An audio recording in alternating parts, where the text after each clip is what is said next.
Ini membuatnya cocok untuk pekerjaan penambangan besar. Truk ini dilengkapi dengan mesin diesel yang kuat, biasanya memiliki daya hingga 5.000 tenaga kuda. Itu setara dengan kalian mengendarai Honda Beat berjumlah 700 buah secara bersamaan. Meskipun tidak dirancang untuk kecepatan tinggi, para truk ini punya kemampuan off-road yang sangat baik dan dapat beroperasi di kondisi medan yang sulit di area penambangan.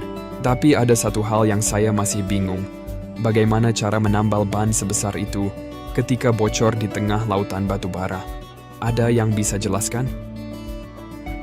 Tulis di kolom komentar.